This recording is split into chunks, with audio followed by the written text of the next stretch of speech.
मौजूद लगभग ये 20-15-20 लोग थे। नमस्कार, स्वागत है आप सभी का न्यूज़ 21 में। मैं हूं आपके साथ हर्षदा जोशी। खबरों में आगे बढ़ते हैं। आमतौर पर सरकारों द्वारा बालिका शिक्षा को बढ़ावा देने को लेकर बड़ी बड़ी बातें व दावे किए जाते हैं, परंतु उन दावों और बातों की जमीनी स्तर पर पड़ताल की जाती है तो कई सवाल खड़े होते हैं। हम बात कर रहे हैं पिंडवाड़ा तहसील के झाड़ोली गांव में स्थित राजकीय बालिका उच्च माध्यमिक विद्यालय की, जिसकी हालत देख आप भी चौंक जाएंगे। कक्षा 1 से लगाकर 12वीं तक ये विद्यालय है, जिसमें केवल 8 कमरे हैं। अब आप सोचिए इन 8 कमरों में ये स्कूल कैसे चल रहा होगा। इस भवन में बालिकाओं के खेलने के लिए कोई खेल ग्राउंड तक नहीं है। स्कूली छात्राएं स्कूल के बरामदे में बैठकर पढ़ने को मजबूर हैं। सभी बच्चियों को प्रार्थना सभा में भी आने का अवसर नहीं मिलता, क्योंकि स्कूल के पास में प्राप्त कैंपस की व्यवस्था ही नहीं है कि एक साथ सबको बिठाकर प्रार्थना भी की जाए।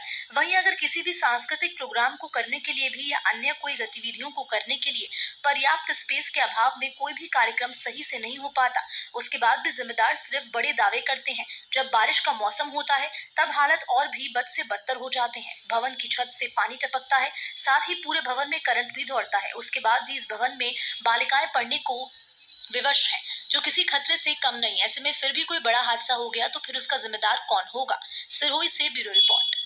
मेरा नाम दीपिका है। मैं बालिका विद्यालय झाड़ोली में अध्यापिका हूँ और इस विद्यालय में ये समस्याएं हैं कि हमारे पास लगभग 300 छात्राएं हैं, लेकिन उनके बैठने के लिए प्रॉपर कक्षों की व्यवस्था नहीं है।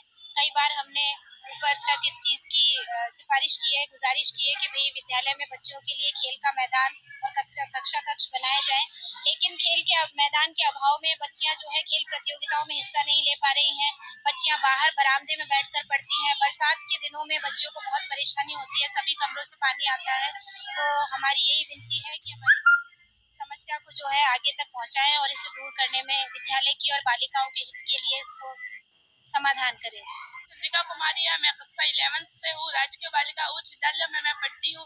यहाँ पर विद्यालय स्तर छोटा है तथा यहाँ पर लड़कियाँ बैठ नहीं सकती है या और प्रार्थना स्थल भी नहीं है। पहले ये 8वीं तक ही थी, अभी 8वीं से 12वीं तक हो गई, अभी तक कोई सुविधा नहीं हुई है, कमरे भी नहीं है, यहाँ तक कि टीचर भी नहीं है और 12वीं क्लास होने के बाद भी कोई अभी तक सुविधा नहीं है।